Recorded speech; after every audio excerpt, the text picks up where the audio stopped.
Yeah, now we could. Thank you, Jerry. You understand why it is that Jerry has been the professor of electrical engineering all this time, and I've been in law school. So we still don't need the shadow has fallen over Mordor stuff. We're still in conversational mode, I hope. But let's just take a moment to understand the scale of our problem.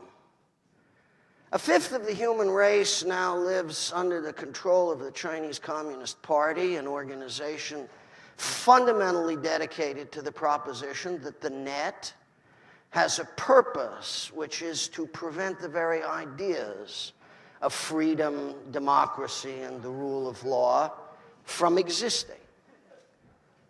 Almost another fifth of the human race lives as citizens of Indian democracy, where Narendra Modi's occasionally frighteningly illiberal regime looks set to determine affairs for a generation in what will by then be the world's largest society.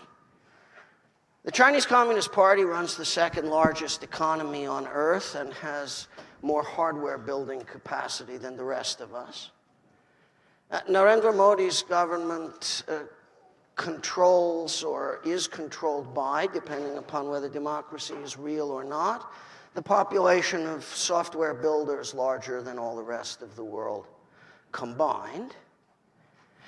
And if it should happen in the course of the next decade of our lifetimes that the Indian model became the Chinese model, something which is now rapidly thinking about developing itself as having completed the Aadhaar database and having a biometric identification platform for every Indian citizen.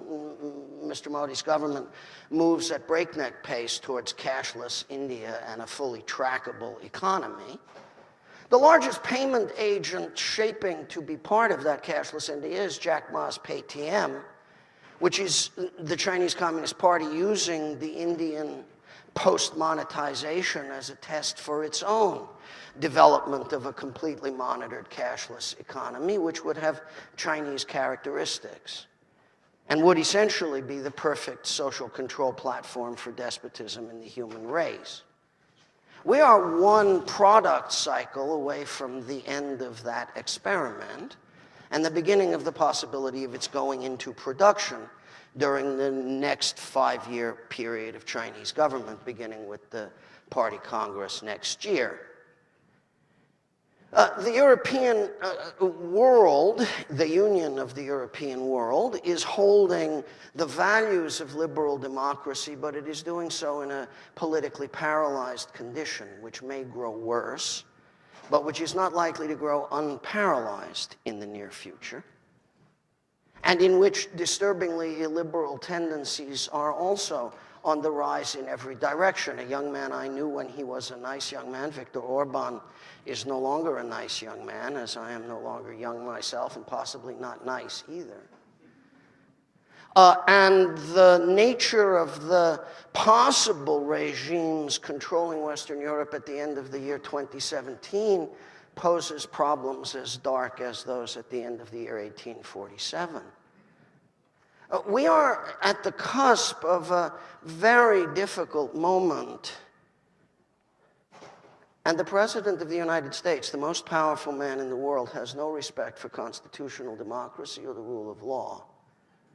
The first judicial opinion I ever wrote as a young man when I started clerking in the Federal District Court in New York in 1985 was an opinion dismissing on constitutional First Amendment free speech grounds a $1 billion libel lawsuit brought against what used to call itself the world's greatest newspaper, the Chicago Tribune, and one of its writers. A $1 billion libel lawsuit brought by a man called Donald John Trump. And what I learned about Donald John Trump in 1985, when I was genuinely a young lawyer, concerned me very much, and I spent a lot of time carefully thinking about and following him in the years to come. March of last year, when things started to happen, my 80-year-old mother said to me, she said, I always thought you were a little paranoid about Donald Trump. Well, I said, you see how it is. When a mother lives long enough and her son lives long enough, all these little misunderstandings get straightened out. So when I say to you that this is among the most dangerous men on earth to have any power, and he is the most powerful man on earth, I'm speaking from long experience and careful intelligence analysis. We are at the place, I would say, for which the free software movement exists. I mean, this is really what it was that motivated a bunch of young people to take a fairly abrupt view of how technology ought to be designed and operated because of this, because of the possibility of this.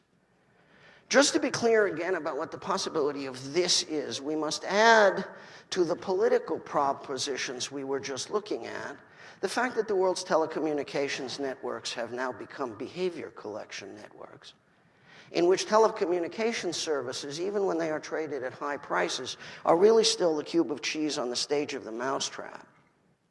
And what really is at stake now everywhere, and unfortunately nobody's telecommunications regulators are up with this, what is really at stake now is that the long, complex process of regulating pricing in the telecommunications network services business has ceased to be what we care about, though it is what the governments, even the ones that are well affected towards their people, are on about or doing.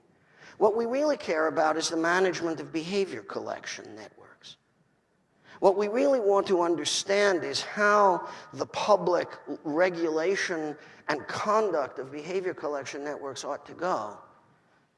And oddly enough, we are the people with the longest thinking about this in the world. We thought about this early. Of course, our attitude about the regulatory problem posed was just say no. And we've done a lot of thinking and a lot of technology designing and a lot of using stuff and a lot of hacking on stuff other people made for us, largely from that just say no position with respect to behavior collection and tracking and monitoring and all those things that the human system now is built upon. Our just say no-ness, however, was highly creative. It wasn't merely that we just said no. It was that we built an entire universe of technology on the basis of having said no. And Richard not only put us down the road of building technology, but secondary technology, legal technology, which I've spent an awful lot of my lifetime in the plumbing of. The purpose of the secondary legal technology was to protect the underlying technological idea that users had rights. The purpose of the secondary technology in law and all of the tertiary element, all the government relations work around the world, all the going to see everybody and keeping industry on side and making sure that everybody felt comfortable enough about the licensing regime actually to use the code, all of that activity had as its primary purpose the ensuring that users actually had rights.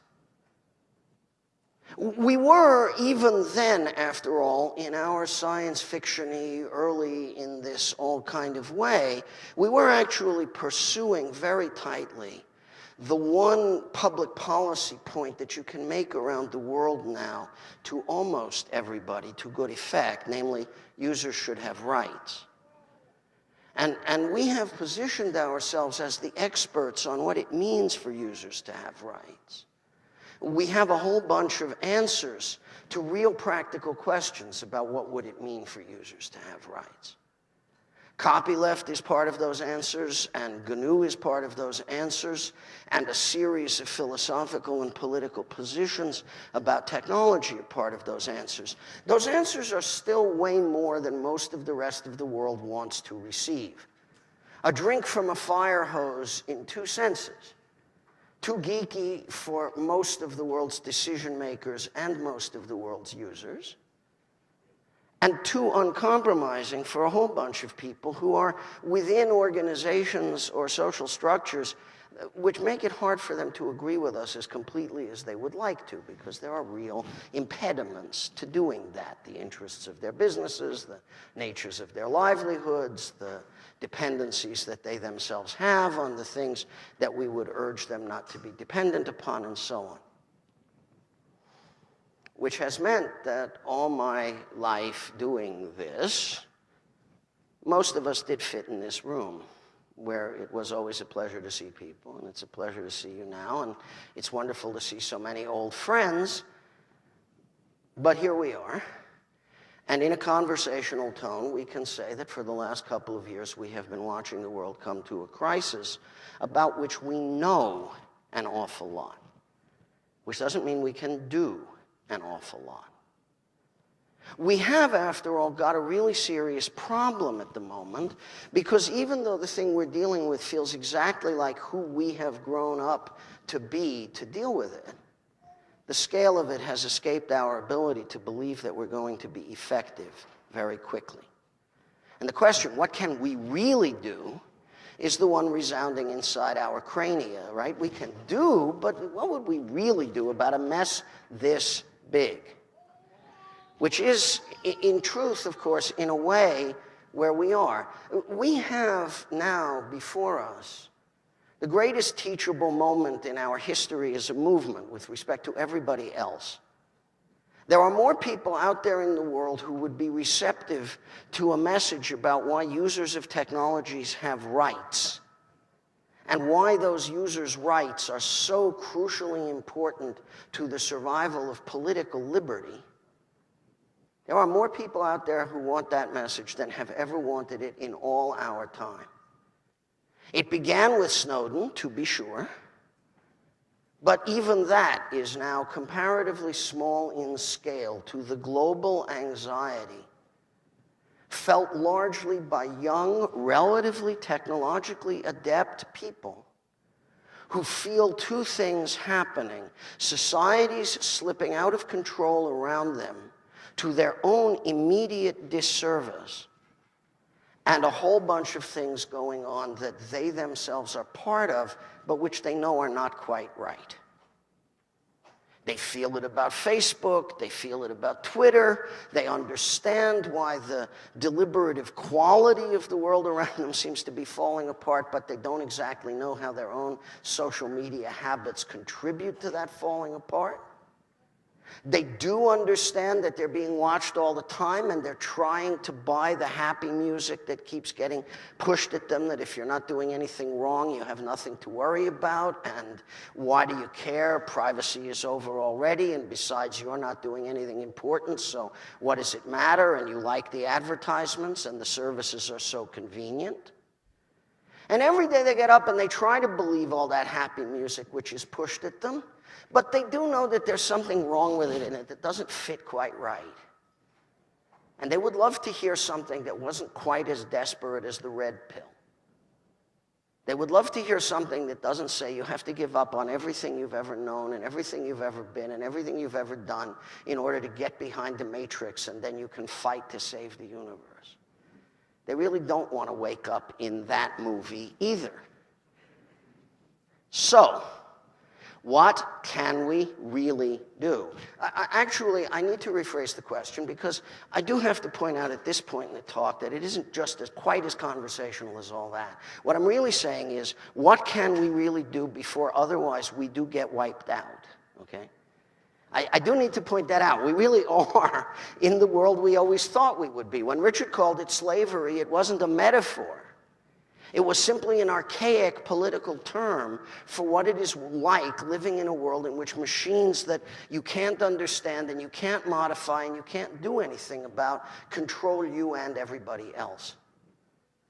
Let me offer two thought experiments just before I start saying what we can do, so you know why it's not just what we can really do, but why we have to. One, ask yourself what would happen if, in the next several months, you woke up one day and Google had decided to replace the Linux kernel at the bottom of Android with a permissively licensed kernel like Fuchsia. From the point of view of the traditional analysis of free software, it wouldn't matter very much. The free software content of Android, such as it is, would have remained the same. But the loss of copyleft at the operating system kernel layer in the only mobile operating system you can even come close to using safely would mean that you could never come close to using it safely again. Users would have no rights at the bottom of the only mobile computing stack in which they have any rights. The situation would then look pretty much the same, but it wouldn't be the same at all. Think about that one. It's close. We have not actually made that further off. We have brought it nearer, unfortunately. But let's leave that for another day. Here's a second thought experiment. You live in a community run by the Chinese Communist Party, a fifth of the human race wide. All payments are cashless and electronic, and citizen rating determines what you can buy and sell and whether you get it quickly or slowly. Whether train tickets are available when you want them, whether your Taobao delivery comes on time or late. Everything is priced according to the political rating that you have, which is tied to your credit rating. What has really happened, I know Black Mirror does this all the time. We're so bored with it. Why are you bothering to ask us? I know. But if it's not just classy television, if it's a thought experiment so that you feel intellectually responsible as a physicist for the result, let me tell you what the result is. It's called slavery. But it doesn't feel like that because it feels like inconvenience. It feels like friction in life, and if only you would be subconsciously adjusting to be a more compliant person, it would get more convenient. I hope you do understand that that's a much better way to run a despotism than by having a gulag. You keep the gulag because there are some people who are non-deterrable. But despotism works extremely efficiently at the citizen rating level. Hello, honest Shanghai, I'm looking at you. This too is very close. So, now, what can we really do before we get wiped out, in the sense that wiped out is the two thought experiments I was just offering you? Near to here. It doesn't feel like the last war. In fact, of course, we're not at war at all. What's the point of being at war? That's okay when you're being opposed by Microsoft. What sense does it make to talk about that with respect to the Chinese Communist Party? Or Tsar Vladimir and the little Sultan and all of illiberal Europe and Donald John Trump? This is not a time, oddly enough, despite the fact that our backs are against the wall and this is it for confrontation. Confrontation is useless. Teaching. Positive engagement. Okay, what can we do? One, we have to save copyleft. Copyleft, that is to say, the undertaking that users have rights in technology in some defined way, available in some sense for vindication by the rule of law, where the rule of law exists, but more importantly, available for vindication because there is a broad social consensus around the world, stretching from the biggest companies to the smallest programmers, that this is the way to do it. And it has been a very strong consensus for a very long time, and it is almost broken now, and we have to deal with that. We have a number of governments around the world whose research structures have begun to discriminate against copyleft in research funding. I have this problem, as I was talking about last fall, in a number of respects with the National Science Foundation and DARPA and other crucial research funders in the United States. Our colleagues at FSF Europe have those problems in European structures too. We must go after the justification of copyleft, and we must do that to governments and to industry, and we have to restore trust in the arrangements, which, it is true, are not at their best. But this we must do because this is the conceptual tool for explaining that users have rights, that we can make those rights effective, that we have proven that we have built structures around the world everywhere that respect that, even in places where the political ideology lying behind the license is completely disrespected. The Chinese Communist Party has troubles with copyleft, but they're the wrong ones. Eventually, they will figure out the right reasons not to allow it, but not yet. And we have to take advantage of that, too. Second, we have to deliver working freedom now. We love to tinker.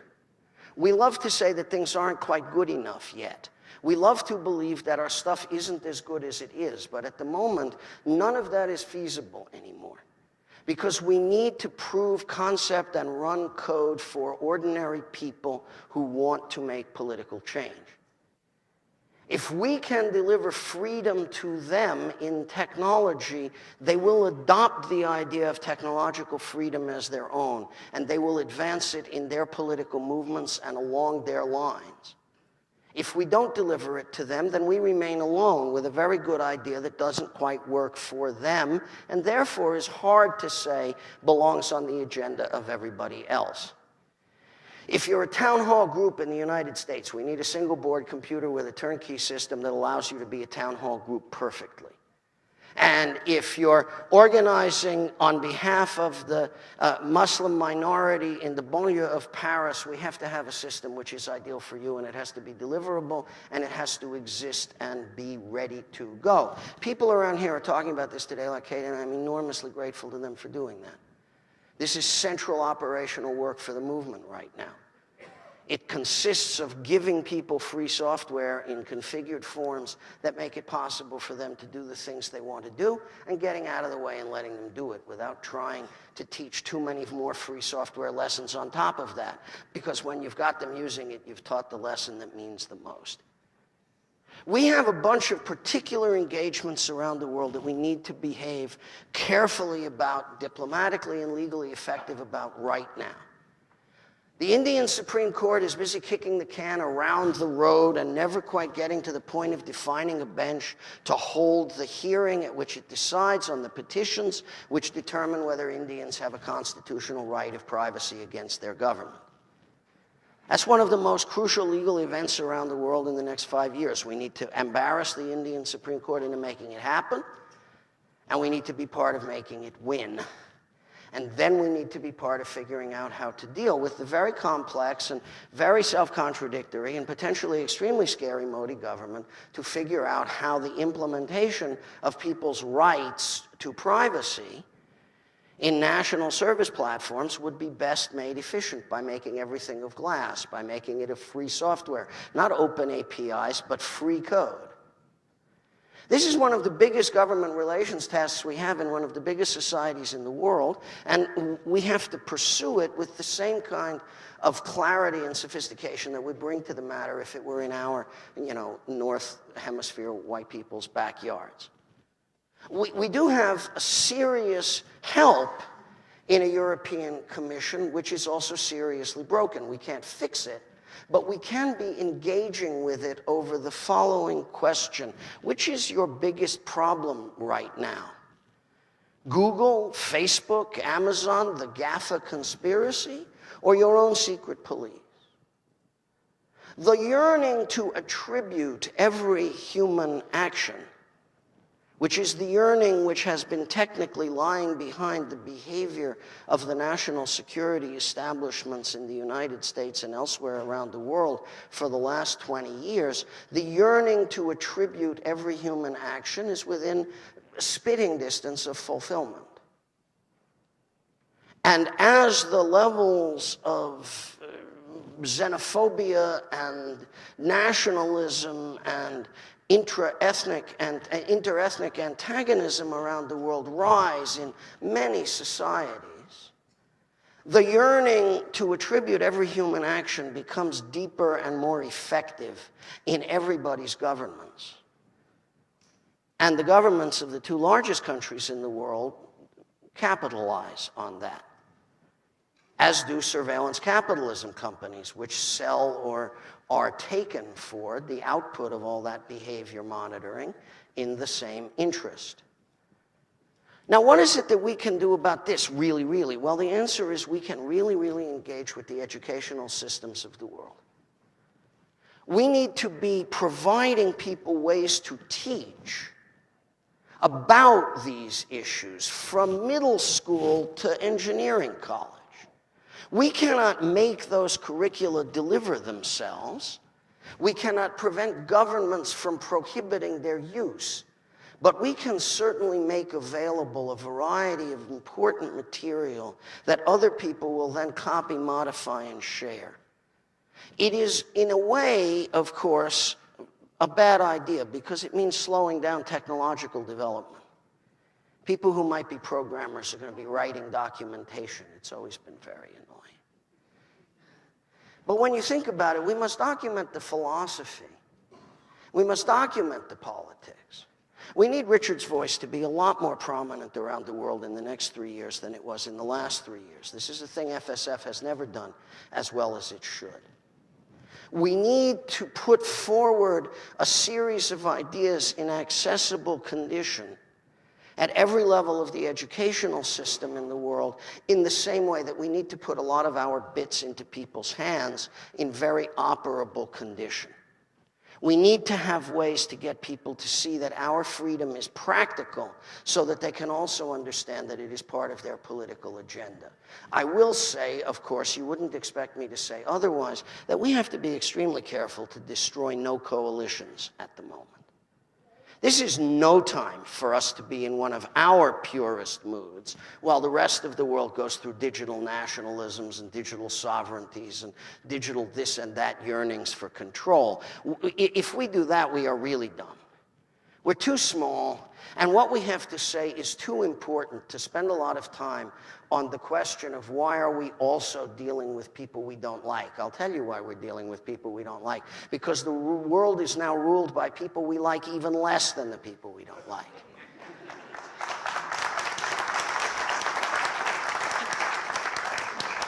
Right? So no time needs to be spent on that, right? Here's what we mean then, right? We're not big centralizers, and we're not maximalizers of control. Everything that we can do has to be a thing we can really do very much by ourselves, because we're introverted people, and we work pretty much by ourselves. There's two things you can be doing. You can be figuring out the neighbors around you who want to do political and social activism. What kind of technology do they need? I was really, really, really, really proud of a lawyer I have trained who went out to Kennedy Airport during the first executive order crisis. And when she got out to Kennedy Airport, she realized that the lawyers didn't need another lawyer. They needed somebody to make the Wi-Fi work. And they needed somebody to get the printers to operate correctly. And so the Georgia Tech part of her, not the Columbia Law School part of her, was the part that actually needed to be at the airport that day. So she dug in and did it that way. So one thing you need to do is to deliver bits to people in condition that will make their social change activism better and that will be branded free software. So they'll know that freedom brought it to them, and they'll remember to bring freedom to the party when they do whatever they do. And you need to be documenting why we do this. You need to be documenting the philosophy, preferably for an 8th grader, right? Preferably in a way that a 7th grade class could talk about. Preferably in a way that a high school CS curriculum could. When my nephew Pierre was 15, he was in a Montgomery County, Maryland school, and he was in a magnet program for math and computer science. And he came home one day very excited because the whole day was spent in the classroom with his teacher talking to him about what Richard and I had done. So suddenly, I was an important person because computer science said so. And I have to admit that computer science talks about me so infrequently that I, too, was very flat. The thing we need to do is to document what we have thought, not just the code we put out. It's what we thought that really matters. The book I am working on right now is written in part to a reader 75 years from now. And I say to that reader at the end of the first chapter, a lot of what I have to say in this book may be of no use to you, whatever. You know how the story came out. But it might have one thing to offer you that would be valuable for you at 2090. This book may contain the location of a thing that is hidden to you. Not just out of sight, but buried beyond mind. A thing which those of us who were born in the 20th century cared a lot about. So much, in fact, that we were willing to struggle and die for it. And this book may help to tell you where it is buried. We called it freedom. Thank you very much.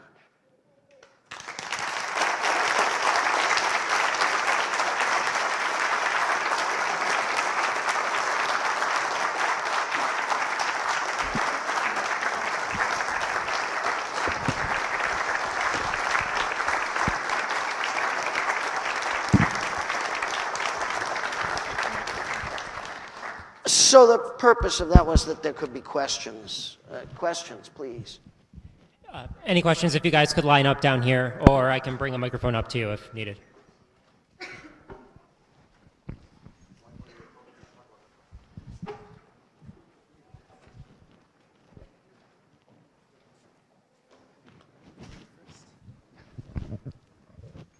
Please.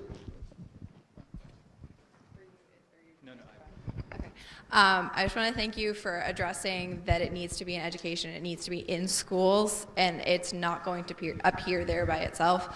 I teach technology to elementary schoolers, and no one understands any realm of it. Technology is moving very slow in the education system. So if any of you are working and want to be involved with schools, please provide that to schools and show them how to use it, because they're not looking for it. So my question for you is, do you have any advice for dealing with the political slowness of the education system, where we're still implementing things that are 2, 3, 5 years old, and technology is moving so fast, and the importance of this is growing, but schools are so slow to adopt everything? One of the things that we learned by watching what happened in Kerala was that it really did turn out to be very useful to teach thinking about free software even when there were no computers. It isn't just, that some folks I know wrote Emacs lying in their bed at camp without a computer. It's that it turns out that children also want to understand technology not just as users but as thinkers about the world. Right? I'm always very conscious when I walk around in Manhattan I see a person with an infant in a front carrier and a smart-ass phone over here, and the human being is observing the human being and trained to the phone. The learning that is going on there is also learning about technology. And even if the school district is incredibly slow about figuring out whether it likes iPads or Chromebooks and why, it isn't inherently resistant to people being taught ideas. So one of the things I'm actually interested in doing now is teaching the philosophy and letting the technology catch up, right? It's the reverse of the Google method. If you ask Larry Page how they think about, say, the ethics of artificial intelligence right up until the moment when the penny dropped and they had to join the working groups on it, Larry Page's answer was always the same one. It was, oh no, we're not going to worry about that. We're going to roll out a bunch of amazing new services and then let people make up their own minds. You know that one of the problems that we have is that people are pre-adjusted to philosophically pay no attention to the technology they become dependent upon. So what if we actually just went ahead and jumped the bar and started teaching people how to think about technology instead of worrying about what is implemented? The truth is, after a while, that becomes helpful in other ways. I have a law student who thinks he can't switch off Messenger product because it has to have a blue background on the text. And he hasn't figured out that in a world of real software, you get to decide for yourself what the background color of the text is. He feels like there is an invisible Apple patent on blue background on text in Messenger applications. And that actually is part of the stickiness of the platform to him. Something that we would want a person to know about technology is always changeable unless you're holding technology you shouldn't be holding anymore. I don't like things that tell me what the background color of the text is. And I don't have to like them because I never grew up with technology that told me, well, suck it up and choose the one that has the background color that you like. I think there's a lot to be done with the ideas first. Very subversive, I admit, because the only way to teach technology is to give a person a thing. But truthfully, we both know that isn't right. Hi. Okay, so I want to ask you about big data and artificial intelligence, machine learning. What I see in my research is there's an inordinate amount of money being poured into this.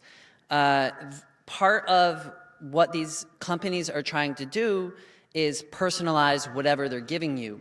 And they're taking as much information about each person and they're cross-referencing it against the data set of everybody else, right? So my question for you is, to me, the idea of when you have this notion of turnkey totalitarianism in government, you kind of have the same thing going on in the commercial world, right? Where if you give them a centralized database of everything we have, no matter how much they promise us, no matter how much regulation you have, that could always change anyways at a later point in time. What do we do about this situation with big data? Okay, so what do we do is a lot of different things based on who we are and what we're talking about, right? Let's take a couple of slices through that question. One, we could actually get sort of interested in copyleft data licensing, right? We could get sort of interested in the idea that creating level playing fields in data was a good idea. It won't solve any problem, but it'll contribute to the solution of some problems, including by creating a disincentive to collect a little more if you'd only have to give it to all your competitors anyway. I am noticing that for the first time in this century, just as at the last few years of the 20th century, certain large and important companies around the world are starting to get interested in copyleft data licensing because they too wish to preserve now an edge in the form that copyleft licensing gave them with respect to proprietary unices at the end of the 20th century. So I'm beginning to get a little interested in copyleft data licensing again because I see that some interesting partners might be moving towards us for it. Second, with respect to machine learning, we have a challenge with free software licensing.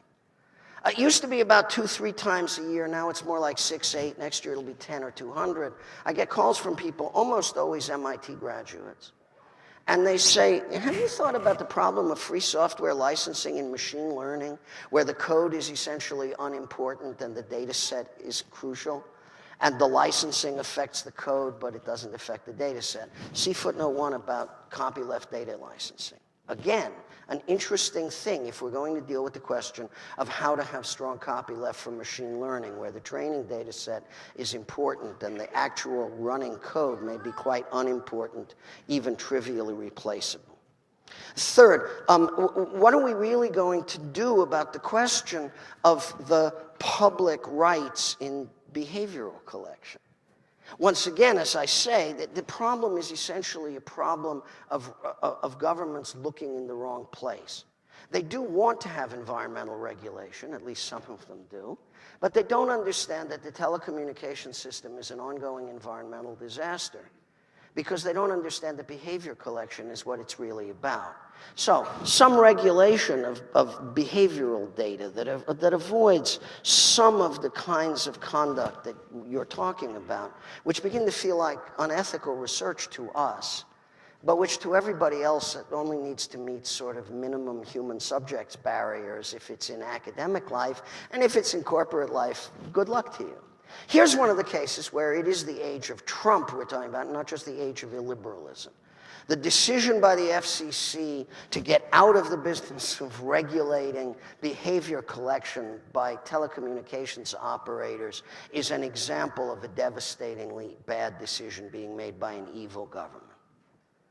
I can say from some experience with contact with the Clinton transition team when they actually thought they were going to win, that they would have been asking themselves the opposite question right now if they were government.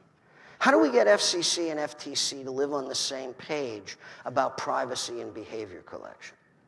That's where they were heading. How do we have a better government to deal with those issues in which the agencies responsible know how to deal with one another better? Instead, we're going to get a government which is going to retreat to not even being the night watchman. That's a public issue. We have to work on it in Brussels and in the European capitals, which are the most likely places to make conceptual progress. Then we have to convince people in India and the United States that surveillance capitalism isn't always environmentally right any more than coal mining or any other form of extractive industry is always right. Until we get several major governments on Earth committed to the environmental law of behavior extraction, we're going to go on allowing people to strip mine humanity. Some of them are going to be researchers, some of them are going to be surveillance capitalists, and some of them are going to be, I say this without any apology at all, the worst governments in the history of humanity. You're known for your straightforwardness. I though want to ask you, do you feel a greater urgency to talk to a group like this to get your ass in gear that we don't have forever? I've talked about this 10, 12 years or so ago, the Freedom Box, let's get things like that done. Yeah, I feel a little bit like that, but I also feel a little hopeful. Not just because diplomatic optimism is part of my nature as well as darkness. ThoughtWorks, I am deeply grateful for being able to say, has 3 full-time people developing Freedom Box. Like any other project, when it has actually got people willing to invest in paying programmers to work on it full-time, it will advance. We made the stable freeze in Debian, and therefore we're a pure blend on the installer. Everybody can just check Freedom Box on their install from here on out. I'm very grateful to Debian, as usual, for making a community that makes such things possible so easily, as the Tails developers, I'm sure, are, and others as well. And I'm hopeful because, as I say, I know we have a great big teachable moment now. We really can get people to listen. Yeah, we have to get our asses in gear. On the other hand, the audience waiting for us is bigger than we've ever seen in the theater. So that ought to be nice for people. They ought to want to get out there. Self-promotion is really important in our world, too. It causes all kinds of trouble, but it's also a glorious motive. This is a moment to get famous, folks, you know?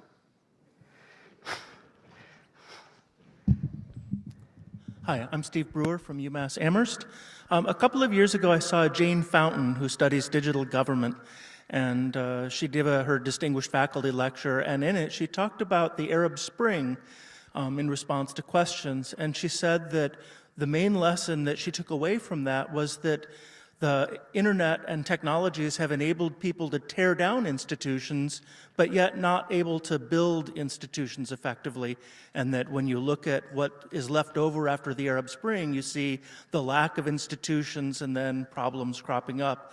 And so as I look at Trump and I think about what we're coming towards, I'm very concerned that if we use technology to tear down the institutions that we have as they're leveraged against us, that might be worse than living with them and trying to then hope that we can fix them in the future going forward, because having bad institutions may be better than having no institutions.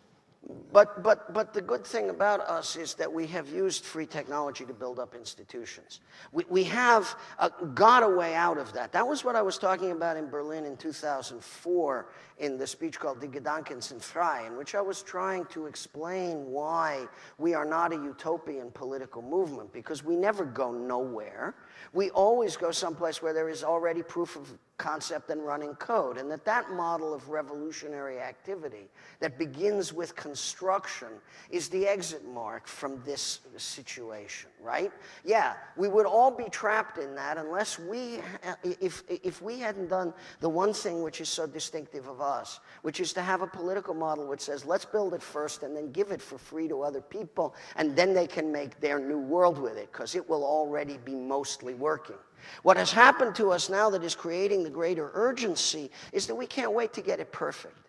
We hate compromising about our own stuff because we're essentially purists. But we can't afford to do that now because we have to deliver the bits right now, because we have to build the public support for the idea of freedom right now, and because we have to help people deal with their bad political situation right now because they're suffering right now. And the age of Trump is not going to get better. It's going to get worse, and then it's going to get better. So we have time for our social constructivist kind of politics. We don't have any extra time, but we can play social constructivist politics, which means at least we don't fall in that hole. Can I take one last question? Let's do one last question. So I'm interested in whether you, as a first step, prefer a user to know about free software or to not know about free software but be using it? User could be age 5, answer number 1. User could be a town hall group in Lincoln, Nebraska. Answer number 2, it's context dependent. We need to do 2 things, right? We need to deal with the future and we need to deal with the present. In the present, we must deliver bits to the people we want to be our allies. We have an attractive thing to offer them. It's not just a chocolate at bedtime. It's real free software doing their real work real well and keeping them from being spied on by the people who spy on all the stuff that's centralized. We are re-decentralizing the web for them, Bing, okay? That's a job of delivering software, and I hope an adequate quick start document. I hope it doesn't take more than an adequate quick start document, right? Then there's the other question, the ideas about what we do, the passing on our philosophy. There we need to get low. We need to talk to 8 and 12 and 15 and 16-year-old people. We do have a Snowden generation. We still have them. They're out there in the psychographic data all over the world, in every society. They were 11, 12, 13 when Mr. Snowden came. They were born right at the beginning of the 21st century. And psychographically, they look quite different from the people around them. They were very affected by Mr. Snowden. As I said, I think because he looks so much like Harry Potter, but perhaps for other reasons too. And what they learned there is going to make important opportunity for us when they grow up and be consumers in another 5 years. If we have bits to offer them then in sort of shiny packages, offering them real freedom and real privacy, they will take them in a heartbeat. And I know manufacturers around the world who know that's true too, which is why when I go to talk to them, we're not talking across an impassable barrier. They don't want the politics, they want the profits. We want the politics. But we were there at the beginning of the 21st century with the server sellers, and it worked beautifully for us. Let's go for that too. And for that, we need to educate the consumers of the near future. We're 2 product cycles out on the guys building stuff. I do think that Android will be an enclosed system by then with a permissively licensed and closable kernel. And should that be true, we're going to have wanted to do a lot of consumer education for stuff that doesn't quite exist yet, but that we must have. Thank you very much.